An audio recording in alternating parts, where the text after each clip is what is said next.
Memang tidak ada orang, dan memang tidak ada orang yang berhak untuk mensyaratkan kalau nasab itu harus ada kitab sezaman. Memang tidak ada. Betul itu. Tapi yang perlu Anda semua sadari, Anda pahami di sini adalah bahwa data, kitab, bukti, kitab sezaman, jangan kalian pandang sebagai syaratnya Kiai Imad saja. Jangan kalian anggap ini hanya syaratnya dari Kiai Imad saja. Tapi pahamilah bahwa bukti data kitab sezaman itu adalah sudah menjadi syarat otomatis yang wajib dan harus dipenuhi jika nasab Ba'alawi ini masih ingin diakui dalam logikanya umat, dalam logika masyarakat secara umum dan menyeluruh. Jadi ini sudah menjadi syarat otomatis.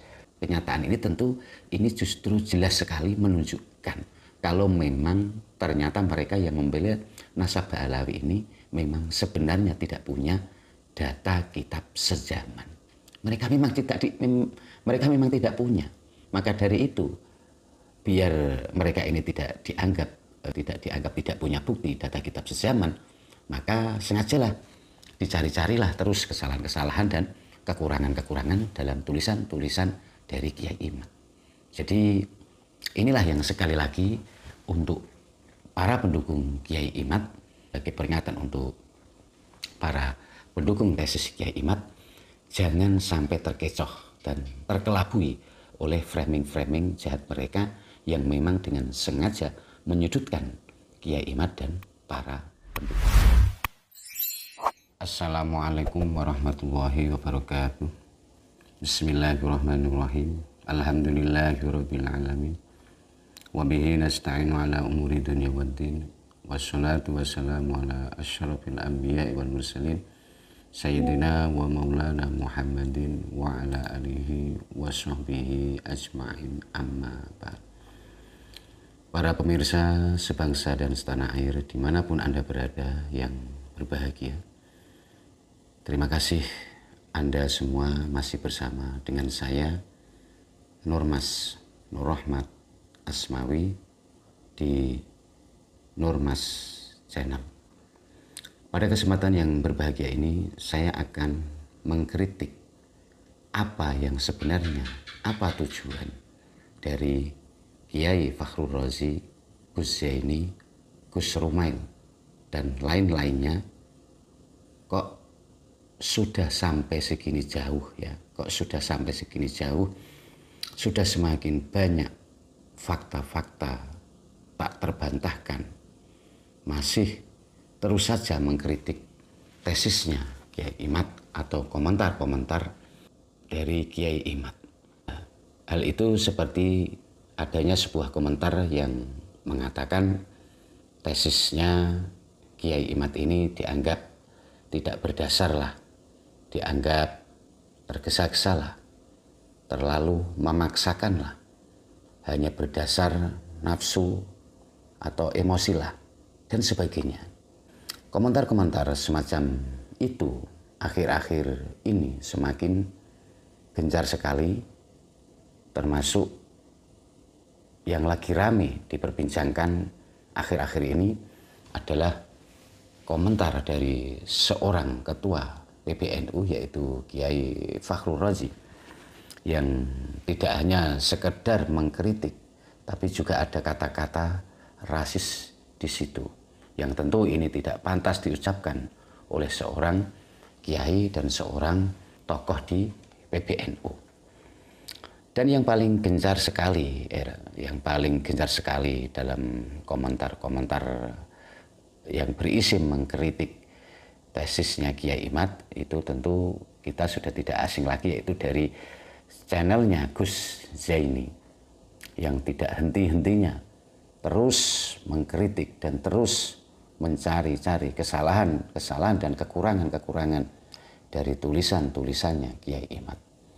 Dan ini tentu akan terus disuarakan oleh gerombolan mereka yang katanya membela nasab Ba'alawi ini, tapi ternyata mereka tidak punya data yang kuat. Jadi mereka ini akan tetap bersuara seperti itu untuk menutupi diri mereka yang memang sudah kadung dianggap sebagai intelektualnya Ba'alawi, biar mereka ini tidak kehilangan muka. Karena mereka sudah terlanjur dianggap sebagai intelektualnya Ba'alawi, sudah dianggap sebagai gus, sudah dianggap sebagai kiai yang sudah kadung menolak tegas tesisnya Kiai Imad. Jadi malu dong kalau sampai kelihatan mereka ini kelihatan tidak ada bantahan lagi. Jadi meskipun mereka ini nanti ya sudah misalkan sudah mengakui tesisnya Kiai Imad, mereka tentu akan terus dan tetap mencari kesalahan-kesalahan dan kekurangan-kekurangan dari tesisnya Kiai Imad. Makanya kita sebagai para pendukung tesisnya Kiai Imad, jangan sampai kita terkecoh oleh framing-framing mereka. Ini perlu kita waspadai karena mereka memang sengaja mencari-cari kesalahan dari tesis Kiai Imad ini. Mungkin dikiranya oleh mereka ya, oleh mereka para pembela nasab Ba'alawi ini, dikiranya dengan terus mencari-cari kesalahan-kesalahan dalam tesisnya, dalam perkataannya, dalam perilaku-perilaku Kiai Imad dan para pendukungnya, maka diharapkan orang-orang yang percaya dengan Kiai Imad dan para pendukungnya akan mulai meragukannya. Nah, kalau sudah ragu, maka otomatis akan menganggap nasab Ba'alawi ini tidak jadi rungkat. Jadi itu tentu maksudnya dari mereka ya. Padahal kalau para gerombolan mereka ini yang anti Kiai Imad mau melihat realita dan fakta-fakta, kalau mulai diragukannya nasab Ba'alawi ini, mulai diragukan di kalangan masyarakat, itu tidak hanya disebabkan oleh munculnya adanya tesis Kiai Imad belaka, tapi kalau mereka mau menyadari sebab utamanya itu adalah justru dari perilaku-perilaku dari oknum-oknum Ba'alawi itu sendiri yang sama sekali tidak layak untuk disebut sebagai cucu baginda Nabi, apalagi makin lama, makin hari semakin jelas perilaku mereka yang sesungguhnya. Dan ini seperti kita semakin dibukakan oleh Allah tentang mereka yang sebenarnya.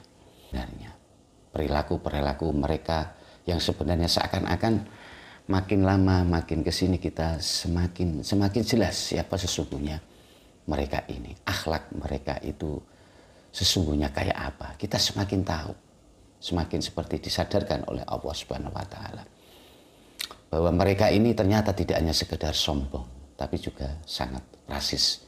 Tidak hanya sekedar bodoh, tapi juga membodohi umat yang dianggap sebagai seorang kiai, bahkan profesor ya, kan orang-orang yang berpendidikan tinggi, ternyata kata-katanya juga kotor dan rasis.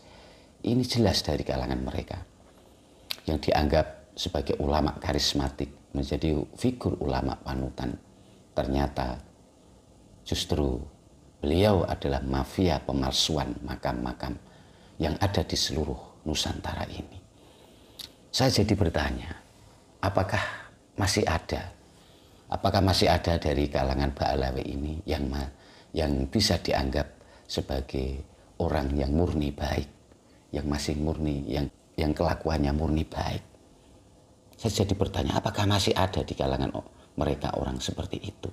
Sebab yang kita lihat selama ini, yang kelihatan baik selama ini, ternyata sudah ketahuan, kelihatan bobroknya. Dan ini fakta, realita, tidak bisa dipungkiri. Dan saya juga itu sangat heran sekali ya dengan orang-orang pribumi kita yang masih sangat fanatik sekali dengan mereka membela mati-matian nasab Ba'alawi ini. Apakah mereka ini memang belum tahu kenyataan ini, ataukah memang mereka itu pura-pura tidak tahu? Mereka ini sebenarnya sudah tahu kenyataan yang sebenarnya ini, ataukah belum tahu? Mereka tahu tidak kalau makam-makam itu sudah banyak yang dipalsukan?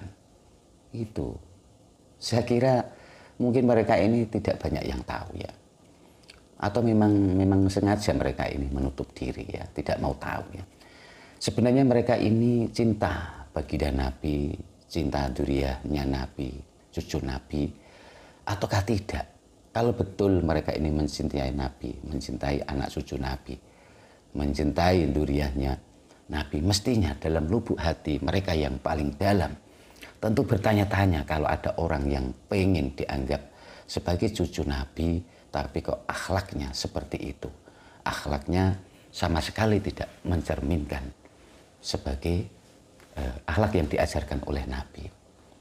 Wong orang lagi kepengen ya, orang lagi kepengen aja, kepengen diakui nasabnya, pengen aja, itu sudah konotasinya sudah jelek. Orang kepengen, Anda punya teman Anda itu kepengen dipuji, kepengen diakui sebagai orang yang terhormat misalkan. Itu aja pasti Anda yang berpikir normal, waras, itu konotasinya sudah negatif. Itu sudah tidak baik kalau berpikir secara wajar, normal ya. Itu sudah mencerminkan, sudah tidak layak kalau orang yang sudah pengen diakui sebagai cucu Nabi, itu sudah tidak pantas, baru pengen aja ya. Apalagi orang yang kepengen diakui sebagai cucu baginda Nabi, tapi akhlaknya sama sekali tidak mencerminkan ajaran-ajaran yang diajarkan oleh baginda Nabi. Itu namanya sudah tidak lagi diragukan ya. Itu sudah tidak lagi diragukan, tapi ini sudah sudah mustahil ya. Sudah tidak mungkin kalau mereka itu betul-betul sebagai dzurriyyahnya Nabi. Jadi tidak hanya sekedar diragukan, ini sudah tidak mungkin. Sudah mustahil. Karena sudah gambaran-gambaran negatif yang diberikan oleh mereka itu sudah tampak sekali, sudah jelas sekali ya. Seharusnya kalau tujuan utama mereka ini ya ingin membela nasab Ba'alawi ini biar tidak dibatalkan, biar tidak dianggap rungkat oleh Kiai Imad dan para pendukungnya. Kalau tujuan mereka memang seperti itu ya, mestinya mereka ini segera memberikan data-data kitab sejaman sebagai satu-satunya syarat selain tes DNA. Kalau memang masih ingin nasab Ba'alawi ini bisa tertolong, masih ingin nasab Ba'alawi ini diakui dalam logika masyarakat luas, masih diakui dalam logika mereka para masyarakat ini. Kalau selama ini misalkan mereka ini masih beranggapan untuk apa sih kitab sejaman? Siapa yang mensyaratkannya? Ini kan yang biasa selalu mereka gembar-gemburkan, omongkan. Siapa yang mensyaratkan adanya perlu kitab sejaman? Kan tidak ada pedoman baku yang mensyaratkan untuk membuktikan nasab itu harus ada data kitab sejaman sebagaimana yang disyaratkan oleh Kiai Imad. Betul ini memang tidak ada, memang tidak ada yang mensyaratkan. Memang tidak ada orang dan memang tidak ada orang yang berhak untuk mensyaratkan kalau nasab itu harus ada kitab sejaman. Memang tidak ada. Betul itu. Tapi yang perlu Anda semua sadari, Anda pahami di sini adalah bahwa data kitab bukti kitab sejaman jangan kalian pandang sebagai syaratnya Kiai Imad saja. Jangan kalian anggap ini hanya syaratnya dari Kiai Imad saja. Tapi pahamilah bahwa bukti data kitab sejaman itu adalah sudah menjadi syarat otomatis yang wajib dan harus dipenuhi jika nasab Ba'alawi ini masih ingin diakui dalam logikanya umat, dalam logika masyarakat secara umum dan menyeluruh. Jadi ini sudah menjadi syarat otomatis. Data kitab sejaman ini syarat otomatis yang ada di dalam logika masyarakat, logika umat ini. Kita semua kalau yang berpikir waras tentu ini sudah menjadi syarat otomatis. Karena sekali lagi di sini saya tegaskan ya, bahwa yang membatalkan dan yang meragukan nasab Ba'alawi ini bukanlah dari tesisnya Kiai Imad saja ya. Bukanlah dari komentarnya Kiai Imad saja, tapi sudah menjadi logika masyarakat dan hati nurani umat yang membatalkan nasab Ba'alawi ini. Maka Anda semua boleh saja, tidak perlu repot-repot lagi mencari-cari data kitab sejaman untuk menolong nasab Ba'alawi ini. Karena memang tidak ada yang berhak untuk mensyaratkannya. Tapi ketahuilah dan sadarilah bahwa dalam logika otak manusia yang waras, pasti mereka akan menolak nasab Ba'alawi ini jika tanpa ada data penguat kitab sejaman. Ini logika ya, ini logika masyarakat yang menolak, bukan tesisnya Kiai Iman. Ini logika yang waras, pasti mereka akan menolak kalau tidak ada data penguat kitab sejaman. Kenapa? Karena data kitab sejaman itu sudah menjadi syarat otomatis dalam logika pikiran manusia. Saya umpamakan begini ya, saya kasih contoh ya ini. Misalkan saya ini mempunyai telur satu ya, tapi saya ingin telur saya yang satu ini saya ingin bertambah jadi 3. Maka dalam logika normal ya, untuk bisa menjadi 3 telur saya ini, untuk bisa menjadi ada 3 telur, tentu telur saya harus ditambah dengan 2 telur lagi agar menjadi 3. Tentu harus ditambah 2 ya. Nah, lalu siapa di sini yang mensyaratkan telur saya yang satu itu untuk bisa menjadi 3 kok harus ditambah 2? Apa ada orang di sini tadi yang mensyaratkannya? Apa ada orang yang mensyaratkan seperti itu? Jawabannya tentu jelas tidak ada. Jelas tidak ada orang yang mensyaratkan. Tapi mau Anda tambahkan atau tidak ya, mau Anda telur itu mau Anda tambahkan 2 atau tidak, itu tidak ada yang mensyaratkan. Itu urusan Anda. Mau Anda tambahkan atau tidak, itu terserah Anda ya, itu urusan Anda. Tapi yang perlu Anda garis bawahi adalah, tapi jika Anda ingin telur saya ini bisa dianggap orang menjadi ada 3, bisa diakui oleh orang, telur saya ini bisa diakui menjadi 3, tentu dalam logika normal pasti ya otomatis telur saya itu kalau ingin diakui ada 3 berarti otomatis harus ditambah dengan 2 telur lagi. Jadi ini sudah syarat atau logika otomatis ya. Begitupun juga dalam nasab Ba'alawi. Bila nasab Ba'alawi ini ingin diakui sambung ke Rasulullah, maka sudah otomatis logikanya ya harus ada data kitab sejaman. Jadi kitab sejaman ini sebuah syarat yang otomatis, bukan Kiai Imad yang mensyaratkan, tapi logika manusia yang mensyaratkannya ya. Saya ibaratkan lagi ya, begini logikanya. Yang bisa mencatat keaslian cerita kakek saya tentu orang yang menyaksikan sendiri kakek saya pada zamannya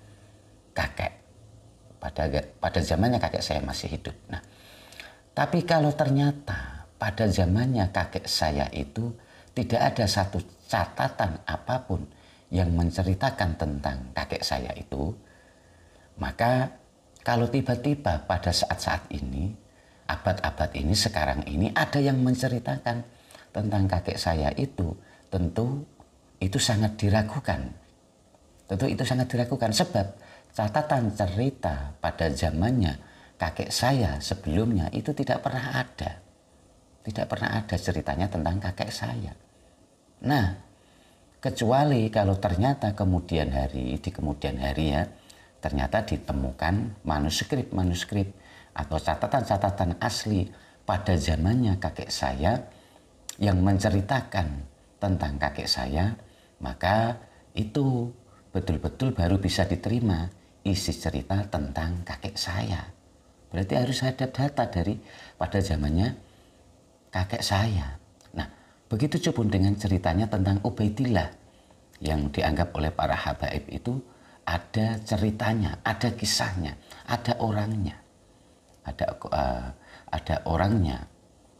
Tapi ternyata buku-buku, kitab-kitab, manuskrip atau catatan-catatan pada zamannya Ubaidillah itu, pada zamannya Ubaidillah ini tidak ada yang mencatat dia atau tidak ditemukan tidak ditemukan ceritanya tentang Ubaidillah.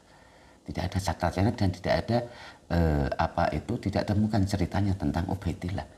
Maka dari itu, kalau ternyata yang bisa menceritakan tentang Ubaidillah itu ternyata kitab-kitab atau catatan-catatan pada abad sekarang, pada zaman sekarang, maka tentu cerita itu bisa dianggap sebagai fiktif atau hanya sebagai karangan orang-orang abad sekarang aja, karangan orang-orang abad saat ini. Jadi itu sangat diragukan, ya. Jadi yang seharusnya, ya, kalau kita melihat fakta-fakta ini tentunya, jadi yang seharusnya yang mereka lakukan para pembela nasab Alawi ini, itu seharusnya mereka itu yang dilakukan itu segera memberikan data-data kitab sejaman untuk bisa membela nasab Alawi agar nasab Alawi ini bisa kuat, bisa diterima dalam logika masyarakat. Bukan malah terus mengkritik tesisnya Kiai Imad, mengkritik Kiai Imad, mengkritik tulisan-tulisan Kiai Imad dan para pendukungnya.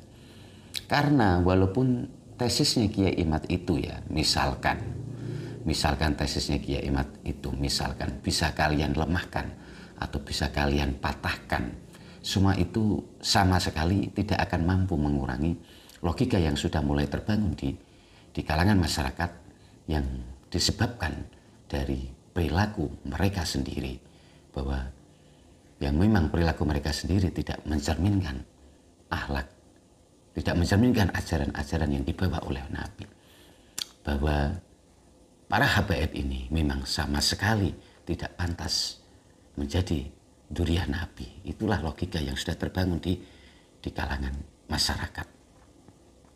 Bahkan misalkan Kiai Imad sendiri ini, misalkan yang membatalkan tesisnya, itu juga sudah tidak bisa menolong nasab Ba'alawi ini. Karena masyarakat sudah terlanjur melihat sendiri fakta-fakta dan realita yang sebenarnya. Mereka sudah melihat sendiri faktanya, kenyataannya. Lalu sebenarnya ada apa? Sebenarnya ini ada apa dengan mereka para pembela nasab Ba'alawi ini? Kenapa mereka yang masih membela nasab Ba'alawi ini sejak awal bergulirnya polemik nasab ini sampai sekarang kok ternyata mereka tidak ada data kitab sejaman yang disodorkan oleh mereka, tapi yang ada justru mereka hanya bisa mengkritik tesisnya Kiai Imad dan komentar-komentar terbaru yang diucapkan oleh Kiai Imad. Kenapa yang bisa mereka lakukan hanya seperti itu? Jadi ini tentu jelas, ya. Kenyataan ini justru jelas sekali menunjukkan kalau memang ternyata mereka yang membela nasab Ba'alawi ini memang sebenarnya tidak punya data kitab sejaman. Mereka memang tidak punya.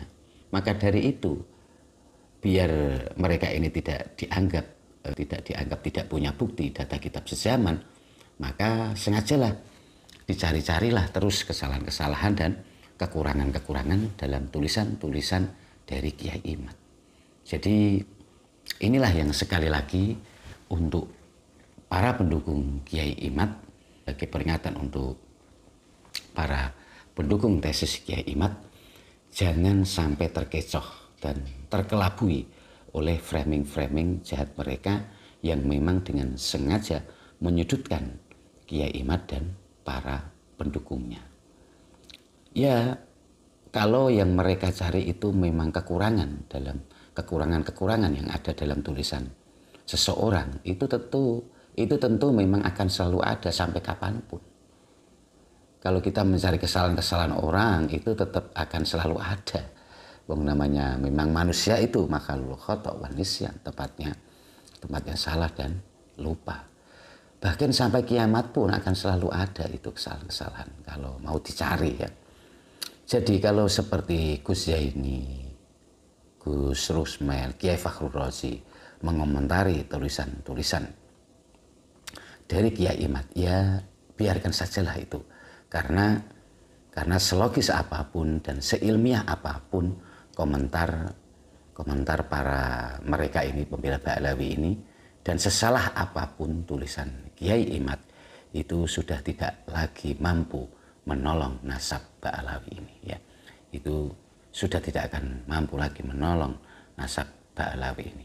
Jadi sekali lagi yang membuat nasab Ba'alawi ini menjadi batal sebetulnya bukanlah komentar-komentarnya Kiai Imad. Bukanlah teknis-teknis cara Kiai Imad ini membatalkan nasab, tapi sebenarnya yang membatalkan nasab Ba'alawi ini yang terbesar justru dari logika masyarakat sendiri itu. Logika masyarakat sendirilah yang menolaknya atas nasabnya Ba'alawi ini karena tidak masuk akal. Mosok duriannya Nabi itu kelakuannya tidak sesuai. Itu jelas tidak mungkin dan mustahil. Saya kira cukup sekian dari apa yang saya sampaikan. Mohon maaf atas segala kekurangan dan kesalahan. Wabillahi taufiq wal hidayah. Wassalamualaikum warahmatullahi wabarakatuh.